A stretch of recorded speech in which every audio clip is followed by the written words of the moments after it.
Hello, welcome to our session at the Minnesota Network of Hospice and Palliative Care 2022. The name of this presentation is How Can Technology Better Support Spiritual Care? Evaluating Online Spiritual Care Opportunities in the COVID-19 Pandemic. We're going to do introductions on the next slide. I just wanted to point out that for anyone who's following along at home, there's this shortened bit.ly link where you can access a PDF to the slides. So that link is bit.ly/MNHPC 2022/online/spiritual/care. Please go ahead and download these slides and you can follow along or use them later for your reference. All right, so my name is Estelle Smith. I am a professor at the Colorado School of Mines in Golden, Colorado. We're going to talk a little bit more about my research in the coming few minutes here, but I'll just pass it along to Diana Freed, who is an absolutely wonderful colleague. I'm very pleased to let you know that she's on the job market. So if you know anybody who's looking for a wonderful information and computer scientist, definitely talk to Diana, but I'll let you talk a little bit more about what you do, Diana. Thank you so much, Estelle. I'm Diana Freed, a PhD candidate at Cornell University, and my research focuses on digital health as well as technology-facilitated abuse in interpersonal violence with youth and adults. I'll turn it over to my colleague, Susan. Hello, Susan O'Connor-Vaughn. I'm a professor in the School of Nursing at the University of Minnesota. I was very fortunate to be Estelle's PhD co-advisor when she was at the University of Minnesota. Also very fortunate to have served several terms on the Minnesota Network of Hospice and Palliative Care Board of Directors, and just so happy that you're joining us today. Awesome. Thank you so much. So we have 4 learning objectives for you today. The first one is to describe the prerequisites and qualities of online spiritual support. Next, after that, we'll be recapping ethical provisions from the Code of Ethics for Nurses. Then Diana is going to help us out with evaluating technology opportunities to improve patients' information and care-seeking online behaviors. And last, we're going to have a group discussion about best practices for using online spaces for spiritual support. So I'll start with the first learning objective to describe prerequisites and qualities of effective online spiritual support. This was a big topic of my doctoral work that I completed with Susan. But I'm going to start off with a little bit of historical context now to kind of set the stage for what we're about to present. So we saw the emergence of electronic health records only in government hospitals and government facilities and large hospitals in the 1960s. They started becoming much more common in 1990s, but only for applications related to billing and scheduling. So they didn't contain all of the conversation and back and forth between different members of the care team and the patient. We saw the emergence of Hipaa, which was talking about privacy regulation and accountability for insurance companies to make sure that we weren't letting people's private information out into the world. In 2004, the Office of the National Coordinator for Health Information Technology declared that it was a mandate for Americans to have electronic health records within 10 years. So we see that systematically we're starting to value the storing of this really sensitive and important health information. And over time now, in 2022, new regulation actually has made it mandated that your electronic health record must be downloadable. So patients need to now have access to all of the records that are generated through medical care. And this is a huge deal because it changes the nature of information that we have access to. People can do whatever they want with that information. Maybe they want to share it with people, maybe they don't want to share it with people, but it has really large implications for the ability of sensitive information to get out into the world. So this is a little bit of an overview of what's been happening with medical information and how we manage it in hospital systems. But meanwhile, we've been having this technological revolution as well in terms of how people communicate with each other. So the first telephone call, just for context, happened in 1876 with Bell and AT&T. That was a major innovation for society. And we saw, almost 100 years later, the first ever email was sent. And this wasn't something like a member of the general public, right? We had just begun forming some of the infrastructure to support these types of activities, but that's the emergence of email. Fast forward to 1997, and we have now other platforms providing free email services to the population much more broadly. So AOL, Hotmail, Yahoo all came out in 1997. We also saw the emergence of Caringbridge.org, which is a nonprofit that I'm going to talk about a whole lot later in this presentation, but just wanted to point out that this is actually one of the very early communication innovations in this space that showed up around the same time as email. And of course, and then we have waves of advancement after that. So WebMD came out in 1998. We saw Cancer Survivors Network in 2000. Wikipedia was 2001, and MySpace and LinkedIn both showed up in about 2003. Facebook, Gmail, Reddit, lots of helping hands, Twitter, all these things were showing up in the early 2000s. And then 2010 through 2020, we saw a whole nother class of social media platforms showing up. So Instagram, sharing photos with people, Mealtrain, being able to coordinate and organize the way that people are sharing meals with people that are in need. So oftentimes patients. Snapchat, Twitch, Google+, TikTok, whole bunch of platforms, and they continue to evolve and emerge, and they will continue to evolve and emerge over time.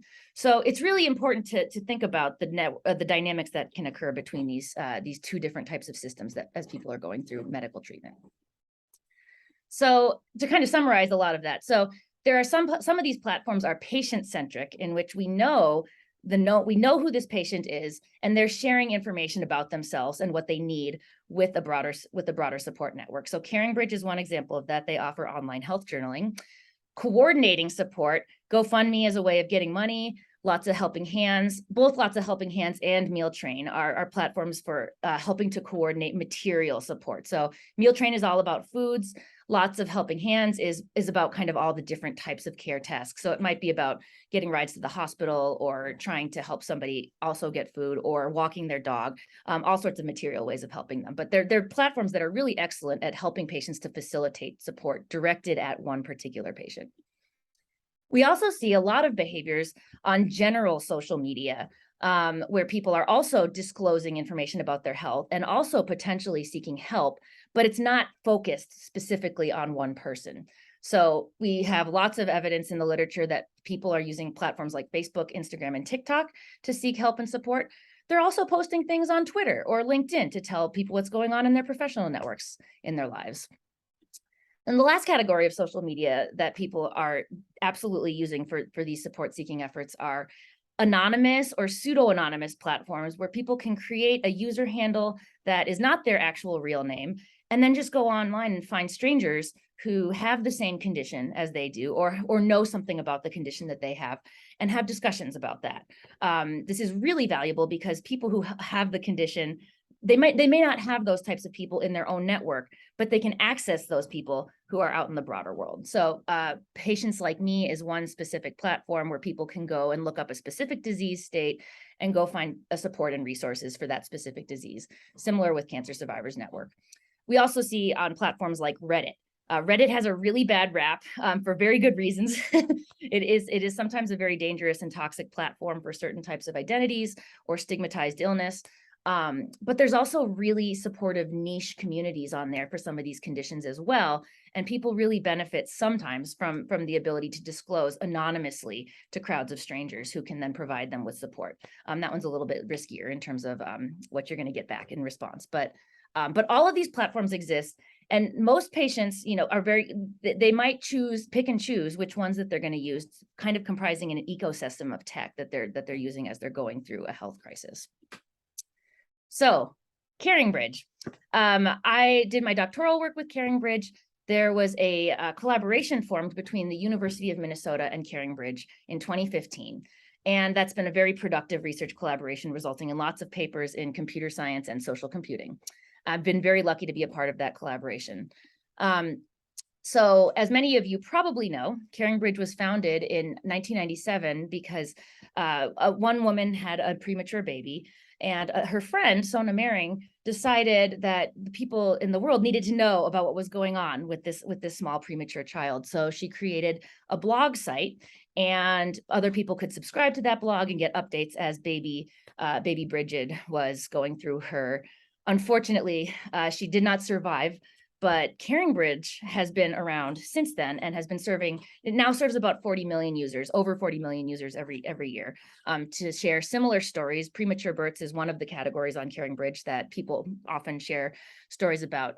The most common category is actually cancer, however. So we see that slightly about maybe 50% or so of Caringbridge sites are made for cancer conditions specifically. So this is accessible. We see there's plenty of other apps as well in the App Store. So if you just do a search to find this, you can find belongcancer.net. There's plenty of apps that show all these different types of modes that people can express what they need and get support in either from humans or even from AIs or other types of technology. So Caringbridge is one of these, right? You can go to the App Store and just download it to your phone and start a journal. Here's what a journal looks like. So for me, this research, the way I got into this was because my own mother had a Caringbridge site for her cancer condition back in 2015. She was diagnosed with a rare endometrial cancer, and this was the very first blog post that was ever created on Caringbridge for her. It was actually written by one of her friends who maintained the site for her. And you can see there's lots of technical medical detail that's included in this type of post, like very specific, 2 separate CTs of the abdomen, right? We're getting into medical details that maybe I wouldn't necessarily share on Facebook, but she wanted her community to know and be able to support her. So that's one of the main functions, is sharing health updates with community. But people can also leave comments in response to this journal, which is a really important function for people to gather social support. Unfortunately, my mom didn't survive, so she passed away on June 9th, and these are some of the comments that were left on her Caringbridge site. And I just want to highlight that there's a lot of religious and spiritual language going on here. So her faith was deeply important to her, and her community reflected that back to her in the way that they provided support and communication. Lots of prayers, lots of mentions of Jesus Christ or God, those types of things, which were very, very fundamental, meant a lot to her to see that. So receiving supportive communications will we get in return. So one of my studies in my dissertation, we decided to ask, what types of support do people really appreciate exchanging on this platform? What's the most important types of support that people want to exchange on Caringbridge? So we looked at that by looking at journal authors' posts of what they were writing about. And we said, what types of expressions of appreciation are showing up in this data? We used some computational techniques to identify those, but then we had human coders come in and label what was the target that was being appreciated in each particular expression. And these are the results of that. So these different purple bars here are all different forms of instrumental or material support. So food, personal items, again, things like pet care, the types of things that I was mentioning previously. So people do appreciate different types of instrumental support. Information in particular is not as common on Caringbridge. People aren't going to Caringbridge to find out a lot of information about their disease condition. Like they might go to a different network to find, like, how do I deal with treatment? What types of foods are good to eat right now? That's not what they're doing on Caringbridge. It's just not necessarily the main function of what the site is offering them. But this category, the light green bars here, are emotional support. So co-located emotional support and remote emotional support. Really, really big, important category on Caringbridge. People really appreciate that. But this bar here, the dark green bar all the way on the left, is for prayer. The single most commonly appreciated form of support on Caringbridge is prayer.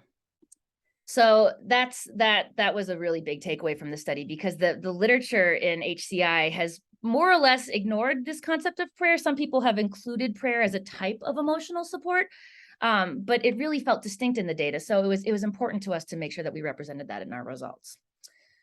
And after we did an analysis of journal posts, we also did a survey and had almost 1,000 people, or about 1,000 people, reply to the survey. So this is kind of a large data set. And we found, again, that prayer turns out to be what users themselves rate to be the most important form of support on the platform.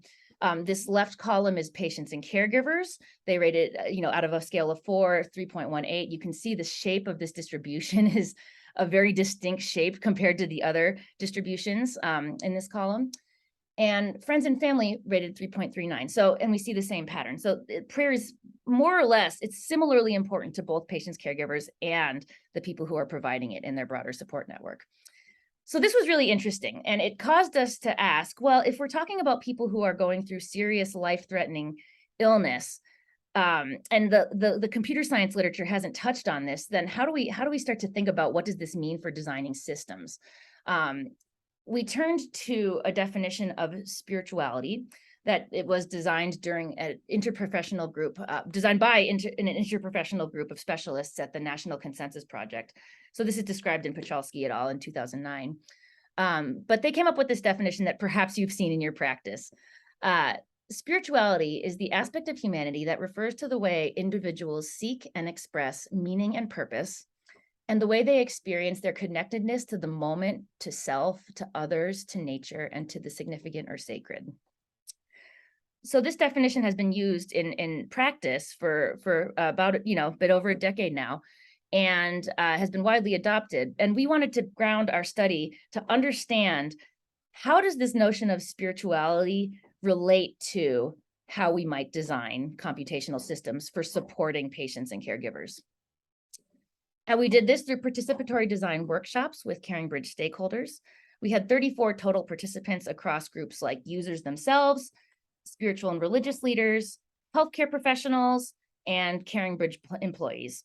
We kind of did workshops with the first 3 groups and then showed the results of the first 3 groups to the Caringbridge employees to get their reflections on what was coming out of this data and how we might actually think about incorporating it in systems like Caringbridge, for example.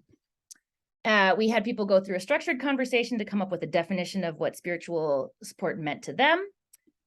We, based on that definition, asked them to brainstorm technology ideas that could help to facilitate their experiences of spiritual support. And then we had them do some rapid prototyping activities, like sketching out interfaces that they might want to be using, or even kind of doing some art projects to build examples of prototypes that could be helpful for patients going through any kind of really serious illness. And the ideas were really wonderful. You can see more about them in the paper. I'm not going to talk about them now, but we collected all the data from these workshops and used the data to design to derive a definition of spiritual support. And what we found was that spiritual support, it's a dimension that is underlying all of the other forms of social support that have been studied more conventionally in computer science. So, for example, instrumental support. Prayer support was a result of the previous study. We had added that to the list of different types of support people seek. So emotional, esteem, network, informational. People can see their provision of care through any format as being a spiritual activity. And this is really important because it means that the way that we design systems should be sensitized to people's spiritual beliefs. Support can be much more effective, or it can be damaging if it doesn't align with the belief systems and values that are most central and critical to these patients. And something that's diverging from the literature is that instead of support as an activity between only a support provider and a support recipient, we add this notion that when people are having spiritual support, they are actually invoking a third element of whatever is perceived to be sacred or significant to that patient. So it's not that I would say there's one specific belief system that we're appealing to. It's more, what is the patient's belief system and how do we design our support in sensitivity to what that person is going through right now? And it very meaningfully is experienced as a connection with the divine or a connection with the sacred when people go on a platform like Caringbridge, for example, and see that they've received hundreds of prayers. That does help them feel connected to something that's deeper or beyond average daily mundane existence. So there's 3 things that need to happen in order for us to have effective spiritual support exchange on platforms. The first is that the recipient of the support needs to have some adaptability sometimes in terms of what they're, how they're viewing their situation. They need to be open to support, willing to receive it from people, willing to receive it from a care provider. If they don't have that openness, it's very difficult to try to provide any kind of meaningful spiritual care or to change their mind, for example. So they need to have that adaptability and openness to the support. The second thing that can be very challenging for people is to actually discern what are their spiritual needs? How do we know what those needs are? And how can we help them to articulate what those spiritual needs are? This is very challenging for a lot of patients. They're overwhelmed. They don't know always what they're needing. And so having people or technologies come in to help them do that discernment act and share it with others is important. Finally, they need to have a safe space for support exchange. So as I was alluding to earlier, people might not want to share some of this intimate detail on a platform like Facebook, or they might, but they need to feel safe. They need to feel like they're going to get a response that is the kind of response that they need, and that's not going to be a damaging experience to disclose, because there can be negative consequences of disclosure that may not be wanted. So they need to feel that sense of safety. I'm not going to spend a lot of time on this slide, but if you want to come back and look at it later, we found 6 qualities of spiritual support. For example, how much should technology be involved? Do we need technology here, or is it actually the case that we need to turn the technology off and take the technology out of the picture? Both of those ends of the spectrum can be relevant depending on the situation. But a fundamental issue here is that the technology needs to, whether it's technology or not, we need to make sure that the support provider there's a quality of positive, intentional attunement with what's happening with the patient. This can't be about someone else's ego coming in there and saying this is how things need to look. No, it's all about how do we create a supportive quality presence for someone. And the last piece I'll emphasize here is temporality, right? So sometimes you need support right in that moment. Send a text message, I need to go to the doctor in 5 minutes. Sometimes you can think about what's going to happen in the future and set up ways to plan ahead for that, using your technology system or using your offline system, whatever that is. But sometimes future moments are the times when we're planning ahead for, and that's a really interesting category that, again, just something to keep in mind as we're going forward here. Okay, so thank you for your attention. I'm going to turn it over to Susan now, who's going to help us recap some ethics. Thank you, Estelle. I appreciate that introduction and background for everyone. Now I'm going to speak just briefly about the ethical concerns that healthcare professionals have in relationship to the advances in technology, and really the concerns we have for privacy and confidentiality, especially in sensitive areas like patient spirituality. Now, the next, just a brief summary here in terms of the latest code of ethics for nurses. And I'm speaking about nursing because I've been a nurse for over 4 decades. And I have seen this code develop as it meets the needs of what's happening in our healthcare system and in our culture within the United States.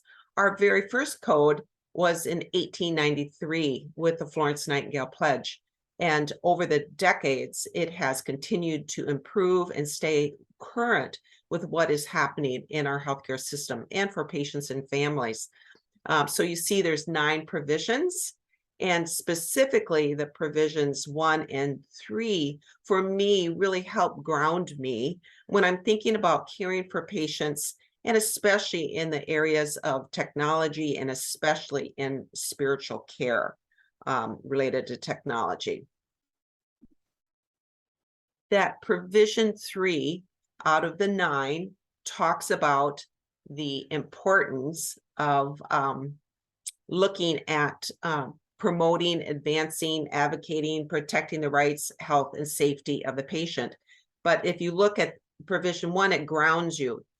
The nurse practices with compassion and respect for the inherent dignity, worth, and unique attributes of every person. Very important. In the next slide, more specifically, if we drill down and look what this provision is all about, it really explains, describes what privacy and confidentiality means within our context of being a nurse. So when we think about privacy, it's the right to control access to and disclosure or non-disclosure of information pertaining to oneself, and to really be able to control the circumstances, timing, and extent to which information may be disclosed. As Estelle talked about, do they need the information immediately or can that be later? Confidentiality then really talks about the non-disclosure of personal information that has been communicated within the nurse-patient relationship. And all healthcare professionals have codes of ethics. And we know that when we receive sensitive information, really, we do not disclose that personal information. My many years working night shifts, sometimes during the night, patients would disclose personal information that they would never tell anyone else and that they would not want me to share. And so I hold that to my heart and honor their wishes and desires. In the next slide, you look at specifically more interpretive statements related to, again, provision 3.1.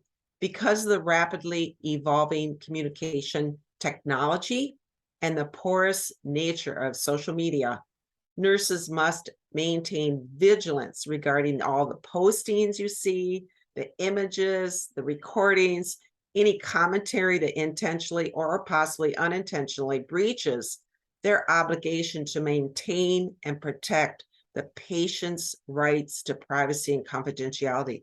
The patient's well-being is really what it's all about. It could be jeopardized, and the fundamental trust between the patient and the nurse could be damaged by this unauthorized access to data or the inappropriate or unwanted disclosure of unidentifiable information. So for me, the key is that fundamental trust that we have with patients, and all healthcare professionals, must honor that with their patients. So just some observations over the last many years, and especially with technology, when information is going really well, when they're sharing practices between families have it worked out. Yes, we have a private Caringbridge. Yes, we're getting all that information out that needs to be shared with families. Then we rarely hear about it. It doesn't come up in our team meetings necessarily. However, I've seen when there's miscommunication of issues related to privacy or information sharing, it can really impact the patient well-being. It can tear families apart. And that's where we as healthcare professionals, especially our chaplains, our faith community members, our social workers, can be really instrumental in helping us work out these communication issues, these challenges in the use of technology, and find suitable solutions that really honor and respect that patient's wishes and their well-being.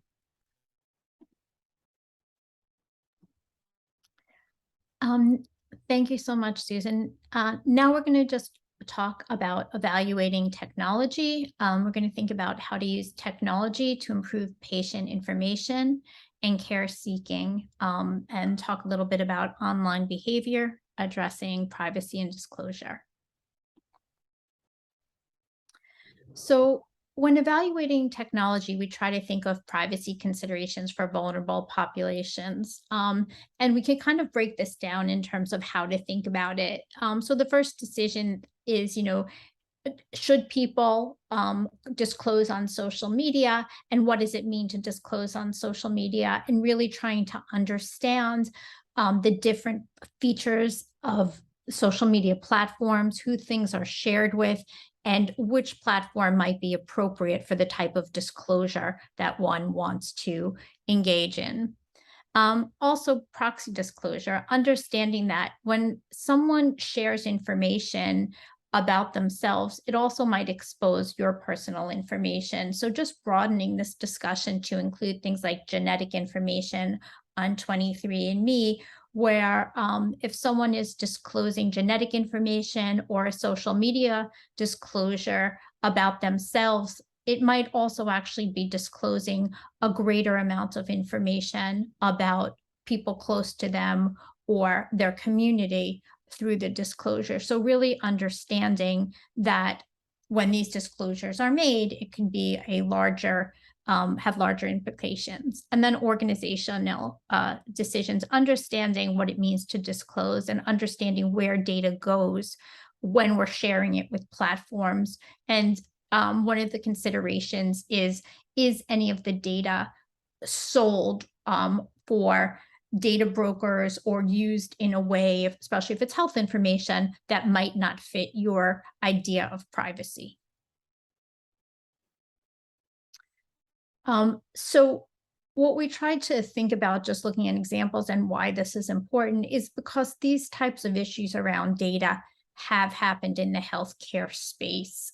So we highlight two here, really just talking about very well-known companies, Crisis Text Hotline and Talkspace, which is a therapeutic company, where it wasn't necessarily clear to people sharing their health information, both of these in support context, reaching out with their personal need for help, that the companies were sharing the information, sharing the data. And even though the data that was shared was anonymized, it was still not visible to the users of the platform.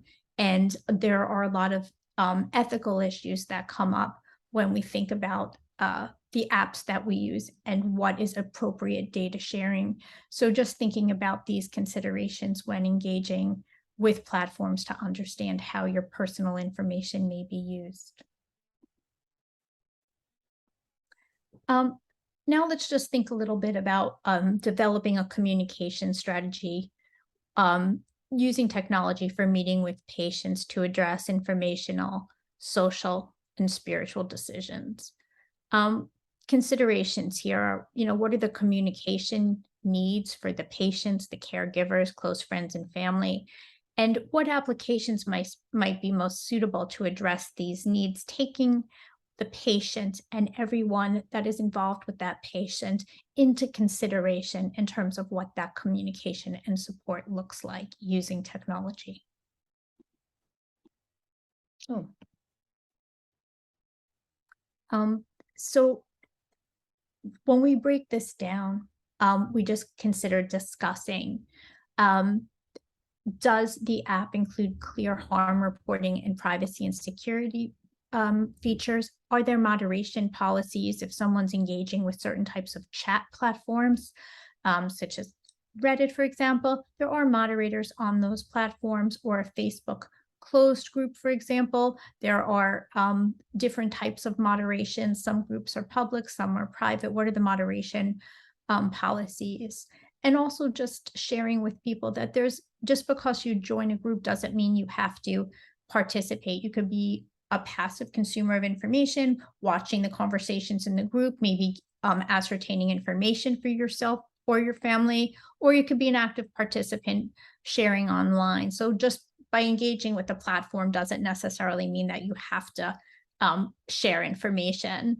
And then the community culture versus a one-off information. So in groups online or in Caringbridge or places like that, there's a community that's built where there's usually consistent people in that community coming to visit the site, looking for information because they've chosen to join that.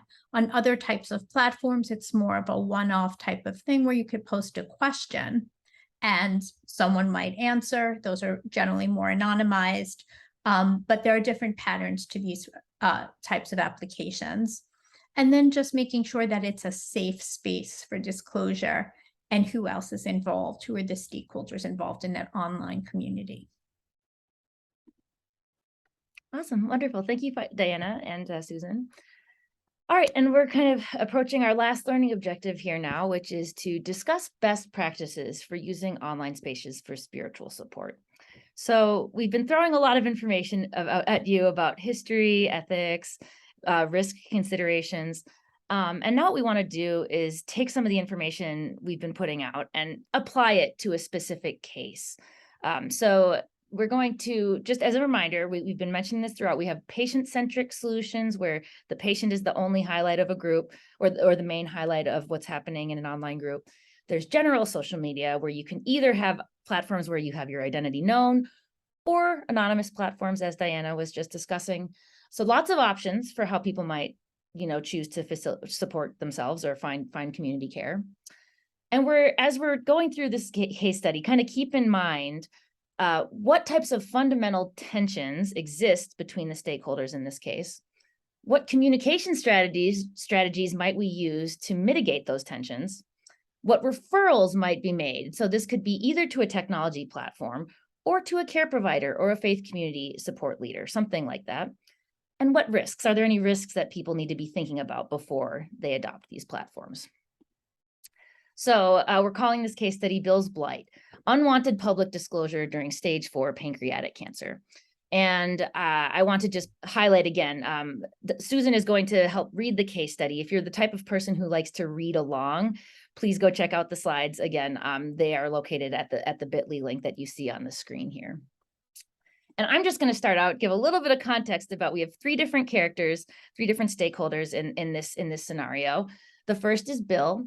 So Bill is a 48-year-old man living in rural Virginia. He's very tech averse. He does not like tech, doesn't like anything being out online. And he recently found out that he has stage 4 pancreatic cancer.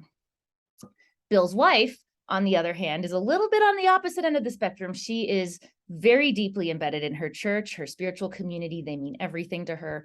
And she keeps up with them by sharing things online. So she's, for example, a really big fan of Caringbridge and Twitter. Finally, we have Lamont, who is their 14-year-old son. He's also a big technology. He has adopted several platforms, but he really just uses them to kind of connect with his friends. So he spends a lot of time on Instagram and Snapchat. But he's also really scared right now because it's a terrifying thing to think about losing your father. So he is going to social media platforms to think about those needs. And now, Susan, I would love if you could talk us through our case study. Thanks, Estelle. As you mentioned, Bill is a 48-year-old man who lives with his wife, and her name is Veronica, and their 14-year-old son, Lamont, in rural West Virginia. Bill recently presented with weight loss, progressive fatigue. Upon further examination, a small lesion was noted in umbilicus, and he reported episodic bleeding of this lesion over the last 3 months and became so tired he could not even go to work. He expressed anxiety and fear of healthcare professionals as the main reason why he did not seek healthcare sooner. A CAT scan and biopsy confirmed that stage 4 pancreatic cancer, and soon he received a treatment plan to start chemotherapy. So he's very early in this treatment plan. Veronica could not believe this is actually happening to her husband, just was in total shock. So she started a Caringbridge site to document Bill's journey, because in her church, this was common practice with any kind of health issue. It was easier than trying to handle all those daily calls from friends and family. However, as mentioned, Bill has always been a really private person, probably an introvert, and did not see the need for this Caringbridge site.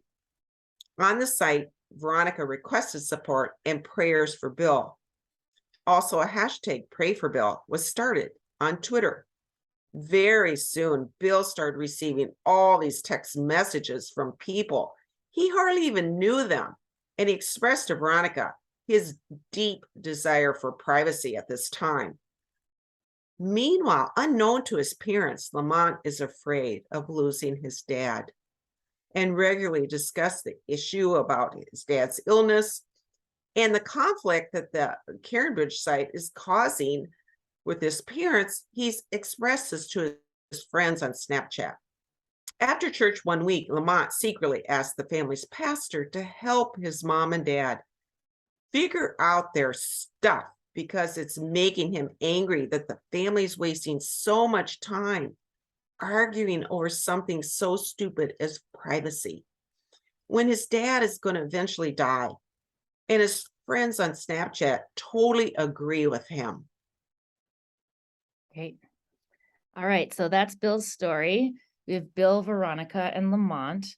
And in this story, we have some interesting tensions that have been developing. So we're going to have a little bit of a conversation among all 3 of us now, but I'm going to start by just putting a little bit of putting some stakeholder tensions explicitly down. So for Veronica, her connection with her faith community is providing a very, very deeply meaningful form of spiritual support for her.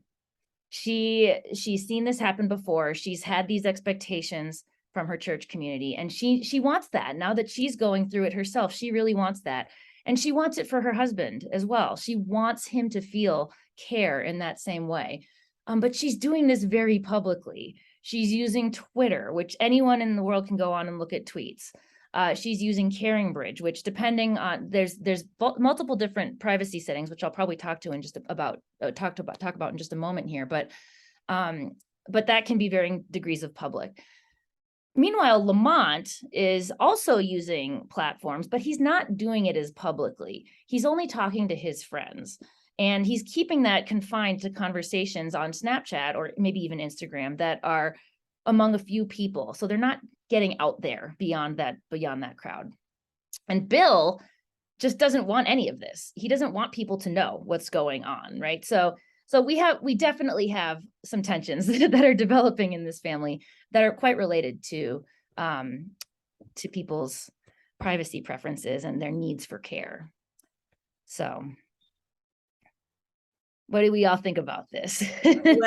Well, for me, when I think of the case, as a nurse, my primary obligation is to the patient, and that's very clearly spelled out in provision 2 of the Code of Ethics that I keep talking about, that my primary obligation is to the patient. And all too often, these family situations are really complex, and it's easy for healthcare professionals, I'm speaking for myself, to get caught up in all the needs of everyone in the family. But I keep reminding myself the primary obligation is to the patient. It may be that Bill really wants a private resource. He may have developed a really great working relationship with a chaplain that he's met through his, healthcare team, or a social worker, not affiliated with the church at all. He may be worried about meeting with the pastor in case that pastor shares with other people in the church what he's had a private conversation.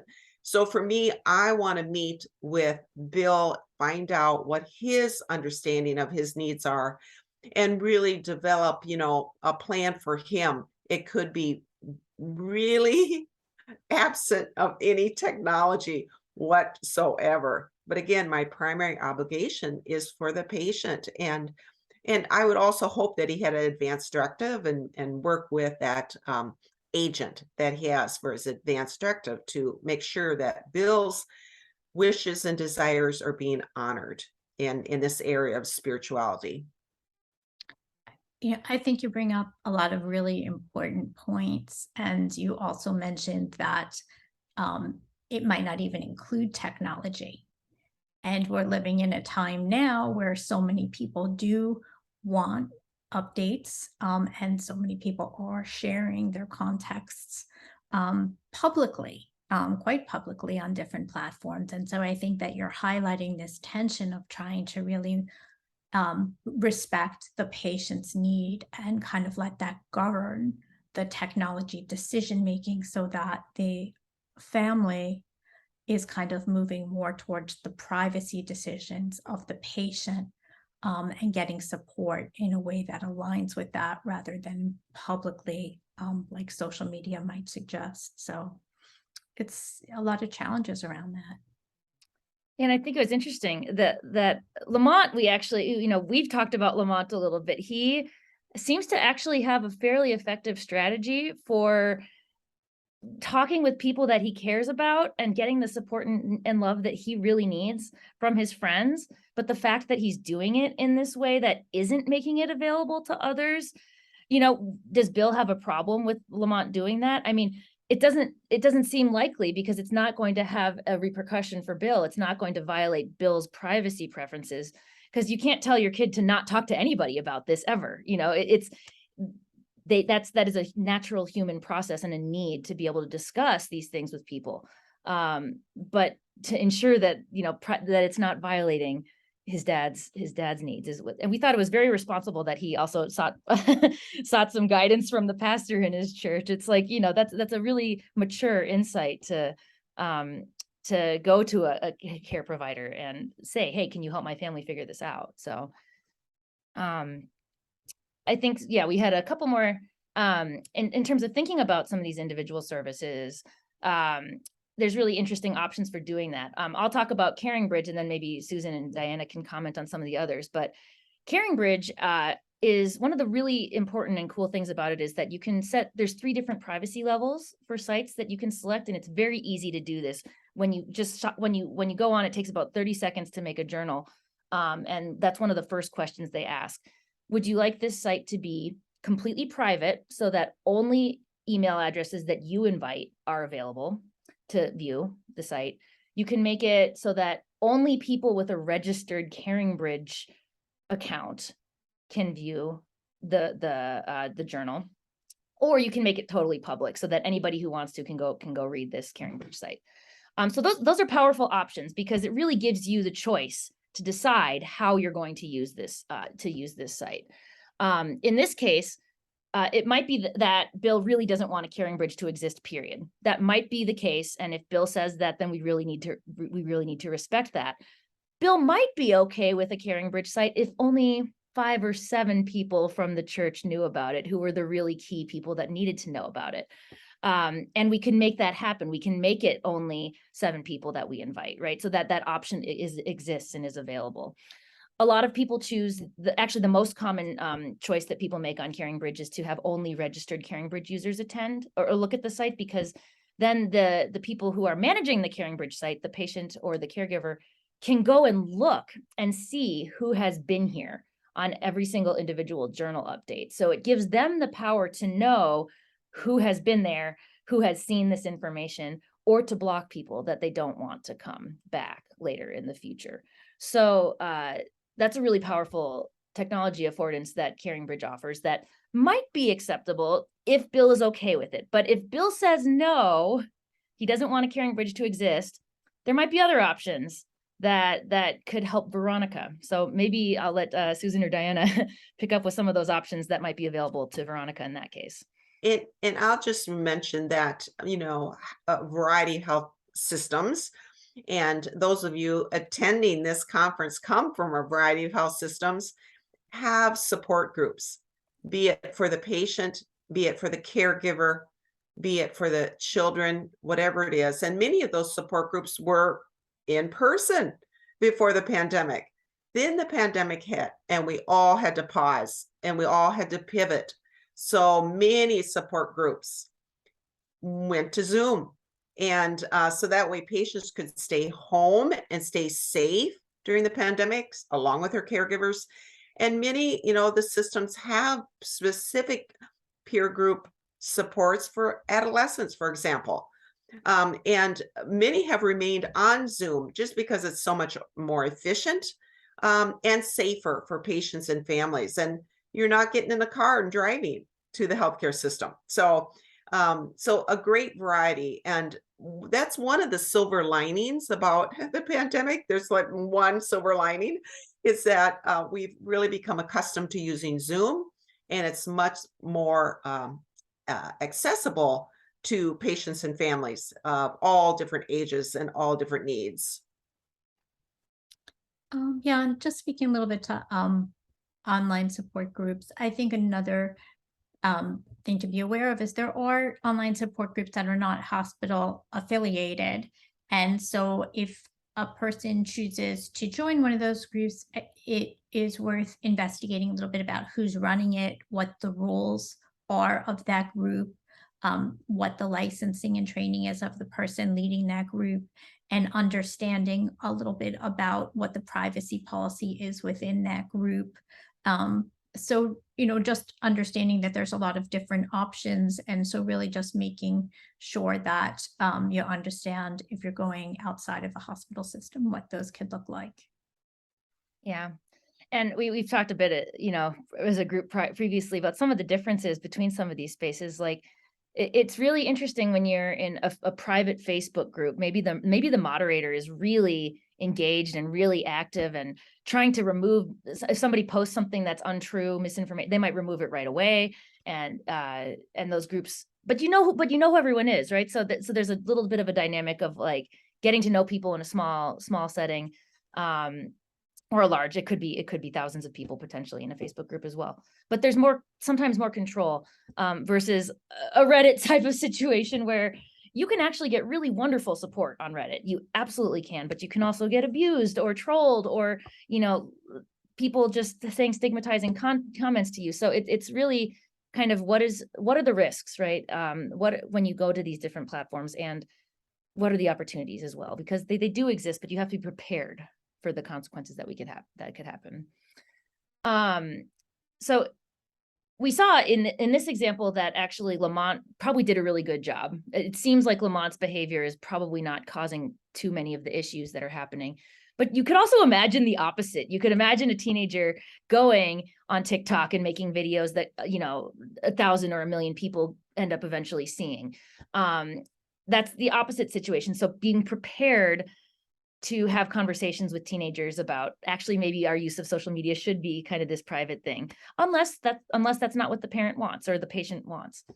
And I think another really important point here is that people sometimes aren't aware of these tools. So in Veronica's case, she knew about Caringbridge. She had expectations to use Caringbridge, but there might be other cases where people haven't heard of it. And a really quick conversation with a healthcare professional is like, oh, did you know, like, you can use a tool like Caringbridge, or if you're trying to get meals, like, okay, go set up a meal train, something, those types of recommendations, if patients are unaware of these platforms, can actually be very meaningful ways of helping them to coordinate their care. So did, Susan, I think you mentioned this before. Yeah, we were at the developmental level, making sure that people are getting the type of care that they need that's appropriate to where their child is at. So do you have any other outstanding thoughts on this, or should we kind of move to our final slide here and wrap up? Think we're good? Okay. So as we're closing our presentation, we wanted to highlight just three big takeaways. The first is that technology truly is a meaningful way to coordinate spiritual support for patients. This came out in my research organically. I wasn't originally searching to find spirituality in this data, but it was overwhelmingly clear that this is the way that this platform is being used, and it's very meaningful to people. The second point is that it's really valuable for healthcare professionals to talk to patients about a digital communication strategy.